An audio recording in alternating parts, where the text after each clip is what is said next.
Good morning student. पिछले बार हमने primary activities देखा हमने यहाँ पे। ठीक है, उसके 2 पार्ट्स देखे, एक्सट्रैक्टिव इंडस्ट्रीज़ और जेनेटिक इंडस्ट्रीज़। ठीक, सेकेंडरी इंडस्ट्रीज़ हमने देखा। सेकेंड आपका सेकेंडरी इंडस्ट्रीज़, उसमें है आपका manufacturing industries, B manufacturing industries के अंतर्गत आपको 4 इंडस्ट्रीज़ बताए गए थे, एनालिटिक इंडस्ट्रीज़ और सिंथेटिकल इंडस्ट्रीज़ और प्रोसेसिंग इंडस्ट्रीज़, और 4th है आपका असेंबलिंग इंडस्ट्रीज़। ठीक है, इसके बाद आप उसका पार्ट बी देखेंगे, कंस्ट्रक्शन इंडस्ट्रीज़। ठीक है, यहाँ से आज हम पढ़ेंगे कंस्ट्रक्शन इंडस्ट्रीज़। तो कंस्ट्रक्शन इंडस्ट्रीज़ में हम कौन सा इंडस्ट्रीज़ किस तरह का देखते हैं वो देखेंगे। These industries are involved in the construction of buildings, dams, bridges, roads, as well as tunnels and canals. Engineering and architectural skills are an important part in construction industries. यहाँ पे ये दिया गया है कि ऐसे इंडस्ट्रीज़ जिसमें हम कंस्ट्रक्शन का काम करते हैं, जैसे building, dams, bridge, road, tunnel और कैनल्स बनाते हैं। ठीक है, इसमें खासकर इंजीनियरिंग और आर्किटेक्चरल स्किल्स की इम्पोर्टेंस में मायने रखता है, इम्पोर्टेंट रहता है, और इसमें हम कंस्ट्रक्शन का काम करते हैं। ठीक, थर्ड आ गया आपका, फर्स्ट प्राइमरी इंडस्ट्रीज़ देखे, सेकेंडरी इंडस्ट्रीज़ देखे। अब हमारा है third territory industries. These are concerned with providing support services to primary and secondary industries as well as activities relating to trade. तो हम यहाँ पे देखेंगे कि इस टेरिटरी इंडस्ट्रीज़ में हम इस प्रकार के इंडस्ट्रीज़ देखते हैं जो प्राइमरी और सेकेंडरी दोनों इंडस्ट्रीज़ को बढ़ाने में वो उनका हेल्प करता है।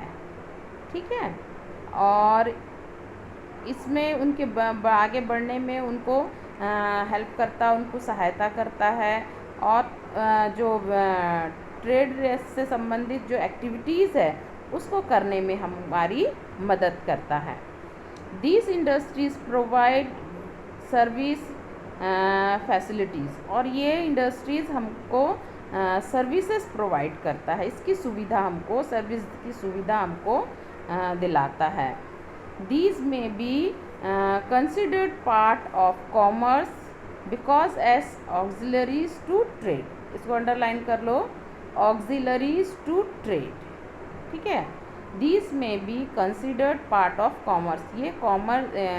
ये बिजनेस इसका वाणिज्य कॉमर्स का एक सहायक अंग, ऑक्सिलरीज टू ट्रेड के रूप में वो काम करता है। ये मतलब कि बिजनेस के सहायक के रूप में ये काम करता है, ट्रेड व्यापार के सहायक के रूप में ये काम करता है, इसलिए हम इसको ऑक्सिलरीज टू ट्रेड भी कहते हैं। These activities assist trade. Included in these category are transport, banking, insurance, warehousing, communication, packaging and advertising। और इस प्रकार हम देखेंगे कि इसमें आपके ट्रांसपोर्टेशन,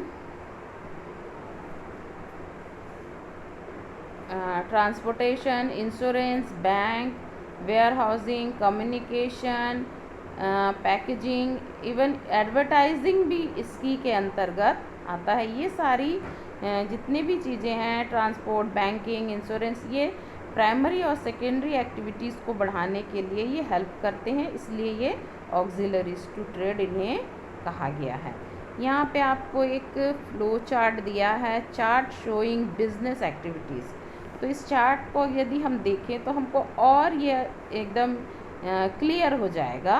देखिए बिजनेस है, बिजनेस को दो पार्ट में बांटा गया है, इंडस्ट्री और कॉमर्स।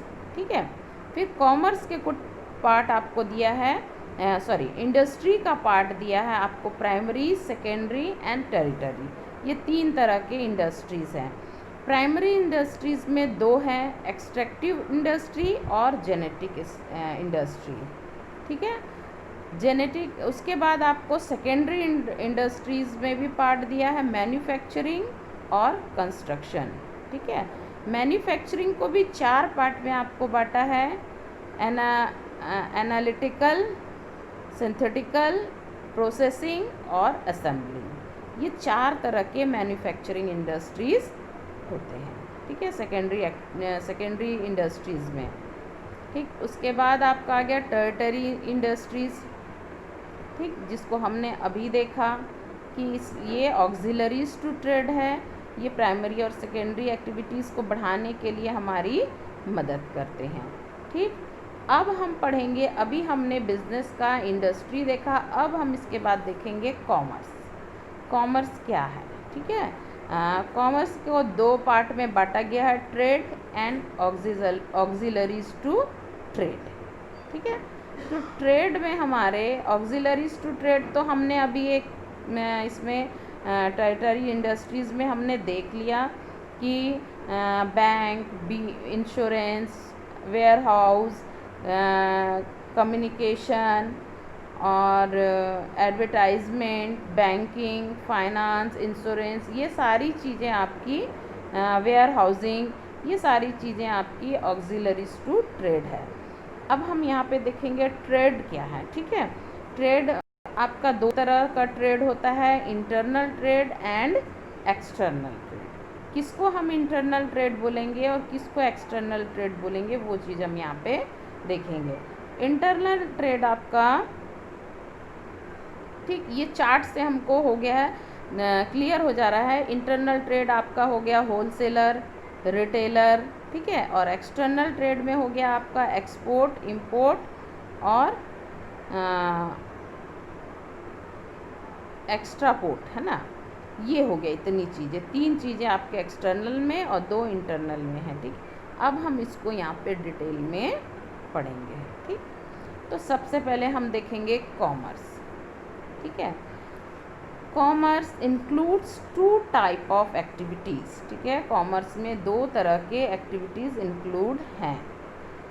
फर्स्ट दिया है trade and second auxiliaries to trade. ठीक, अब हम देखेंगे buying and selling of goods is termed as trade. ठीक है, जिसमें हम खरीदी और बिक्री का काम करते हैं वो हमारा ट्रेड है। ठीक है, इसमें दिया है but there are a lot of activities that are required to facilitate the purchase and sale of goods. हाँ, और इस प्रकार हम देखेंगे कि ये दो चीज़ों को, बाइंग एंड सेलिंग को हम ट्रेड तो कहते हैं, दूसरी वे बहुत से ऐसी सर्विसेज जो मतलब कि बिज़नेस को बढ़ाने में बिज़नेस के सहायक होते हैं, उनको हम सर्विसेज कहते हैं। ठीक, और इसमें खाली हमारा सेलिंग और परचेसिंग का काम नहीं होता, उसके अलावा बहुत सारे हमारे फैसिलिटीज़ भी होते हैं जो हमारा ऑक्सिलरीज टू ट्रेड के अंतर्गत आता है। दीज आर कॉल्ड सर्विसेज और auxiliaries to trade and include transport, banking, insurance, communication, advertisement, packaging and warehousing. ठीक है, commerce therefore including both buying and selling of goods. ठीक है, बाइंग एंड सेलिंग के अलावा हमारे इसमें ये सारे एक्टिविटीज़ भी होते हैं, as well as auxiliaries such as transport, banking etcetera. Commerce provides the necessary link between producers and consumers. ठीक है, ये चीज़ अंडरलाइन करके रख लो कि जो कॉमर्स है वो हमको प्रोड्यूसर और कंज्यूमर के बीच एक लिंक का काम करता है, ठीक है, एक बहुत आवश्यक कड़ी के रूप में ये काम करता है। It embrace all those activities which are necessary for maintaining a free flow of goods and services। इसमें वे सभी एक्टिविटीज़ सम्मिलित होती हैं जो गुड्स और सर्विसेज को एक फ्लो में बनाए रखने के लिए जो चीज़ें आवश्यक होती हैं, ठीक है। Thus all activities involving the removal of hindrance in the process of exchange are included in commerce। और यहाँ पे हम देख सकते हैं कि कॉमर्स को इस प्रकार से हम उसका डेफिनेशन दे सकते हैं कि ये वे एक्टिविटीज़ जो एक्सचेंज प्रोसेस ऑफ एक्सचेंज को में आने वाली जो भी बाधाएं हैं, जो भी हिंड्रेंस हैं, उसको जो भी बाधाएं हैं उनको वो दूर करती है, हटाती है, ठीक है। जो गुड्स को प्रोड्यूसर से लेकर कंज्यूमर तक पहुंचाता है, इसमें द हिंड्रेंस में be in respect of persons, place, time, risk, finance etcetera, ठीक है। वो कॉमर्स जो है टाइम, रिस्क, प्लेस, फाइनेंस, ये सारी जो हमारी वो है बाधाएं हैं, जो भी हमारे उसमें तकलीफ़ है, जो भी ये प्रोसेस में आती है, उन सबको वो हटाती है। The hindrance of persons is removed by trade, thereby making goods available to consumer from the possession or ownership producer transport remove the hindrance of place। हाँ, यहाँ पे देखिए जो ऑक्सिलरीज जो ट्रेड है हमारे, द हिंड्रेंस ऑफ पर्सन है ना, is removed by trade. Trade जो है वो हमारे बीच में जो भी पर्सन्स वो आते हैं, जो भी बाधाएं आती हैं, उनको दूर करती हैं। Thereby making goods available to consumer from the possession और ओनरशिप प्रोड्यूसर्स। और ट्रांसपोर्ट है आपका, transport removes the hindrance of place. इसको अंडरलाइन कर लो, transfer removes the hindrance of place, ठीक है। ट्रांसपोर्ट जो है वो प्लेस की दूरी को हटाता है, ठीक है। कितनी भी दूरी रहे हमको इससे मतलब नहीं है, लेकिन ट्रांसपोर्ट के थ्रू हमारा माल, हमारा गुड्स जो है हमारे टाइम पर, हमारे समय पर, हमारी जगह पर पहुंच जाता है। तो इस प्रकार हम ये कह सकते हैं कि ट्रांसपोर्टेशन जो है वो removes the hindrance of place है, ठीक है। by moving goods from the place of production to the market of for sale, ठीक है। मार्केट तक पहुंचाने के लिए ट्रांसपोर्ट हमारे दूरी को कम कर देता है। Storage and warehousing activities remove the hindrance of time by facilitating holding of stock of goods to be sold as and when required. यहाँ पे वेयर हाउसिंग का एक्टिविटीज़ दिया है कि वो remove the hindrance of time, वो समय की बचत करता है, क्योंकि हम जो भी गुड्स है उसको हम लाकर अपने वेयर हाउस में, ऐसे नहीं कि हम कंज्यूमर को जब मार्केट में ज़रूरत हो तब हम उसका प्रोडक्शन का काम करें, ऐसा नहीं है। इसमें हम पहले से प्रोडक्ट तैयार करके उसको वेयर हाउस में स्टोर करके रखते हैं, और जैसे मार्केट में उस चीज़ की डिमांड होती है तुरंत हम उसको मार्केट तक पहुंचाते हैं। तो इस प्रकार हमारा ये जो टाइम है, टाइम की बचत करता है वेयर हाउसिंग, ठीक। नेक्स्ट है गुड्स हेल्ड इन स्टॉक।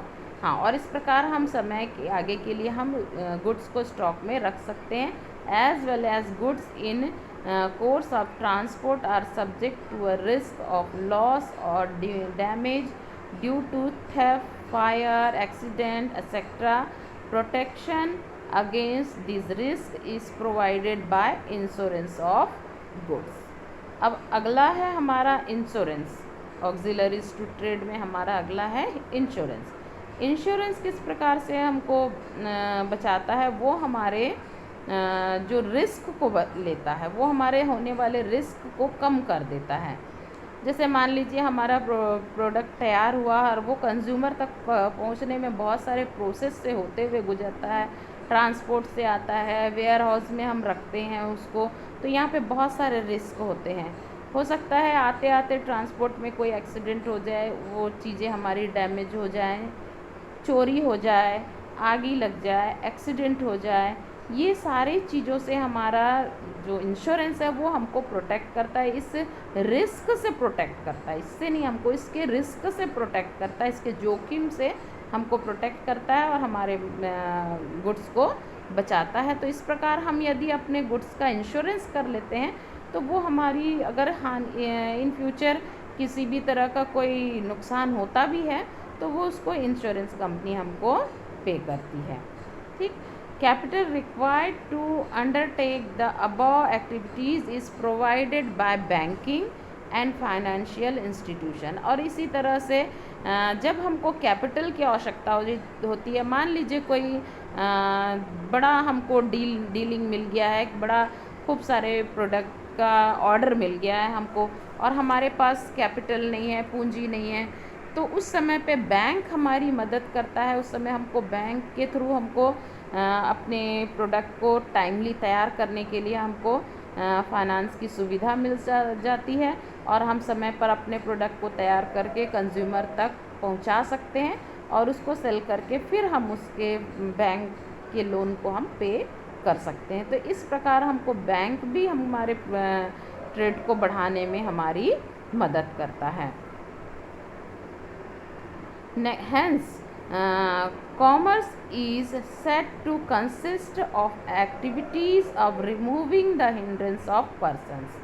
ठीक है, अतः हम यहाँ कह सकते हैं कॉमर्स से अभिप्राय ये है कि उन एक्टिविटीज़ से है जो गुड्स एंड सर्विसेज के आने वाले पर्सन, प्लेस, टाइम और फाइनेंस, ये सारे संबंधी जो सूचना देने का जो भी बाधाएं हैं, जो भी हमारे प्रोसेस में जो भी हमारी प्रॉब्लम्स आती है उसको दूर करता है हमारा कॉमर्स। ठीक है, कॉमर्स ये सारी चीज़ों को हमारी दूर करता है। ठीक, अगला आपका आ गया, हाँ, यहाँ पे कुछ ऐसी चीज़ें आपको दी हैं। Make in India is an initiative launched by the government of India. हाँ, अभी हमारे गवर्नमेंट ऑफ इंडिया ने मेक इन इंडिया नाम का प्रोग्राम लॉन्च किया है जो 25 सितंबर 2014 को encourage national as well as multinational companies to manufacturer their products in India.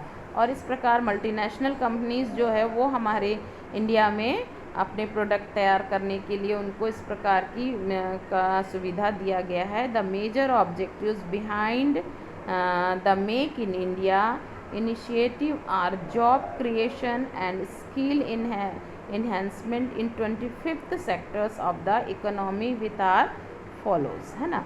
तो यहाँ पे हमको मल्टीनेशनल कंपनीज हमारे यहाँ प्रोडक्शन का काम, मैन्युफैक्चरिंग का काम करेगी। इससे हमारे यहाँ बहुत सारे लोगों को जॉब भी मिलेगा और यहाँ के लोगों का स्किल्स भी बढ़ेगा। इस प्रकार उन्होंने 25 सेक्टर में इकोनॉमिक सेक्टर को 25 इकोनॉमिक सेक्टर को बढ़ाने के लिए उन्होंने ये काम किया गया है। वो 25 सेक्टर्स आपको यहाँ पे दिए हैं, जैसे automobiles, biotechnology, defence, manufacturing, food processing, media and entertainment, pharmaceuticals, renewable energy, textiles and garments, wellness, automobile components, chemicals, electrical machinery, information technology and business process management, mining, port and shipping, roads and highways, thermal power.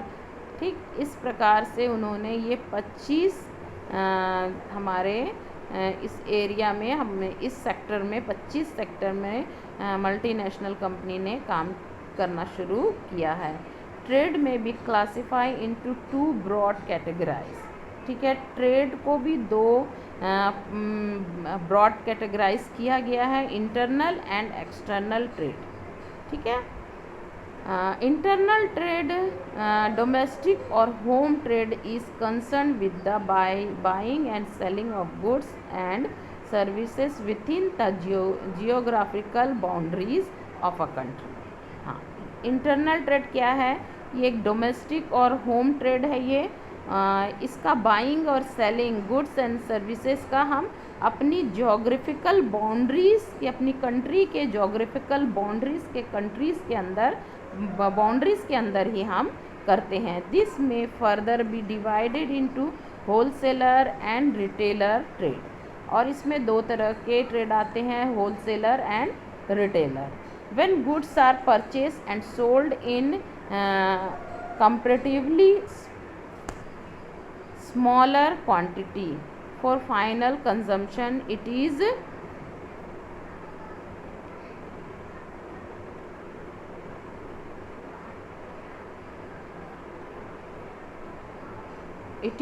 Trade.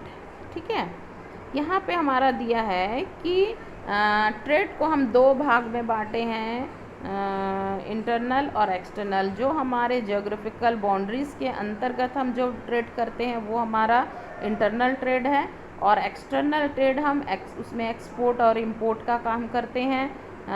और इसमें जो internal trade में हमारे wholesaler और retailer और उसके अलावा और भी बहुत सारे हमारे इंटरनल ट्रेड होते हैं। अगले चैप्टर में, अगले पार्ट में हम, सेकंड पार्ट में हम पढ़ेंगे ट्रेड। ठीक है, ट्रेड क्या है वो सारी चीज़ें हम देखेंगे, और किस किस तरह के ट्रेड हैं हमने अभी शॉर्ट में बताया। अब हम उसको आगे फुल एक्सप्लेन करके उसको हम पढ़ेंगे। ठीक है, आज के लिए हम इतना ही यहाँ पे क्लोज़ करते हैं। Okay, thank you.